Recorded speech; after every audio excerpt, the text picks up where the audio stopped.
Hi, everybody, and welcome to Exegetically Speaking, a podcast of the friends and faculty of Wheaton College, Wheaton, Illinois, and the Lanier Theological Library in Houston, Texas.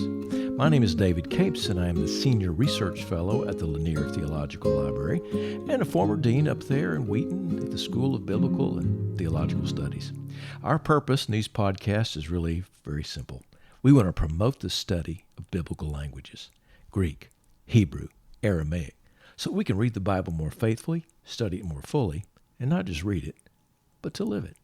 Joining me today on Exegetically Speaking is Dr. Danny Carroll Rodas, who is the Scripture Press Ministries Professor of Biblical Studies and Pedagogy at Wheaton College. Dr. Carroll, good to see you.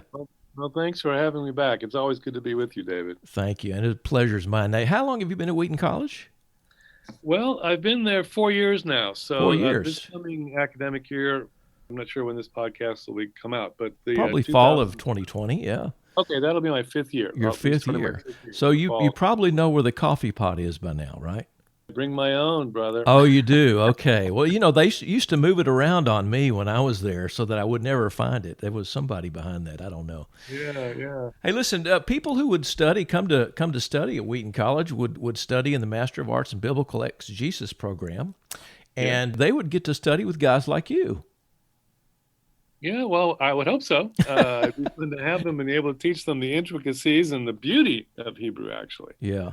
And today we're going to talk a bit about the book of Hosea and the different literary style of the prophets as opposed to, you know, what you might find in Paul's letter to the Romans, for example. Yes. I mean, our Bible has 66 books in it, but they're not all the same. And the prophets are poets, aren't they? Yeah, and that's a very good observation, David, because an epistle, which is a letter, is very different than a prophetic book, which is largely poetry. And they work differently. They try to, the poet, who is the prophet, is trying not only to paint a word picture for you, but also to tug at your heartstrings through the word picture. Yeah. And that's what we're going to see in the book of Hosea. It's full of metaphors of all different kinds. Now, let's define what a metaphor is and give maybe an example in English. Can we do that? What would be an example? Yeah, I mean, if you were saying, a heart of stone or something like that, I mean, you're making a comparison between heart and stone, let's say. Right. And so this is the idea of a metaphor where you're actually describing something with another kind of picture.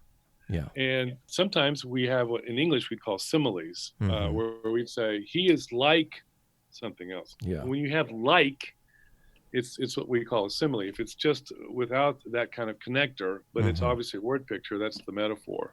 And that's what we have in Hosea are all kinds of metaphors for the people of God, which are really not very good in the book, and then metaphors for God as well. Who ends up looking pretty good in the book, right? In terms of being faithful and pursuing his lover and all those kind of things. Let's talk a little bit about the metaphors. Yeah, so what metaphors do we see that are sort of prominent in the book of Hosea? Well, when we talk about metaphors for the people of God, of course, they're metaphors about how stubborn and ignorant they are about the ways of God. And so he'll describe Israel as a stubborn heifer, for instance, in chapter 4, or he'll talk about them as a silly dove who kind of flits around in chapter 7. In chapter 7, he also describes Israel as hot as an oven in their passion for corrupt politics.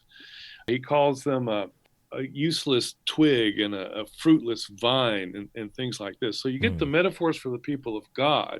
And you have to remember that this was an agronomy, right? This was an agricultural society. So a lot of the metaphors were coming out of farming.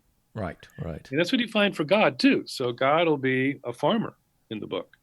God will be a fowler who catches the bird. God will be dew, actually. And so, like dew that falls on the earth? And it's interesting because in chapter 6, he'll compare their love to the dew, but dew in the sense it vanishes quickly. Yeah. But then you get to chapter 14, and he will describe himself as dew. But the dew that is God is not the kind that vanishes quickly, but it's the kind of dew that refreshes, you see.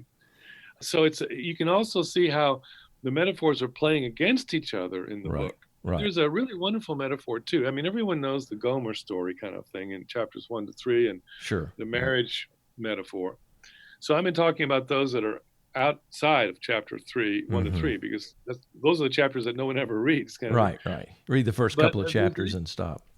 Yeah, there's an interesting set of metaphors in chapter 11 where God is described as a parent. Mm-hmm. It's one of my favorite chapters. Yeah, and it's beautiful because early on in the chapter, he talks about helping the child to walk early in the chapter 11. And it's almost like a mother image. And then you get But it's the father. It's the father who does this, right? The father or the mother. I mean, it was the mothers who would take care of the little ones while the men were out tending the sheep and working the farm kind of thing. Right. Women would be around the small children. So it could be a maternal metaphor. And then later on in the chapter, it talks about his compassion and his love for his child. So you get God as a fierce judge, God as a disappointed farmer, and God as a hurting parent. And all of them are true at the same time. And that's what's so beautiful about the book of Hosea. Put all these pictures together, and you get a rounded picture of God. So a picture of God and a picture of God's people through these wonderful metaphors from the book of Hosea. That's right. Dr. Carroll, thank you for being a part of this today. Thanks for having me. It's always good to be with you. Thank you. Thanks to Silvio Vasquez, Rebecca Larson, and Krista Sanchez for helping us to produce this podcast. Thanks as well to Phil Keggy for our music.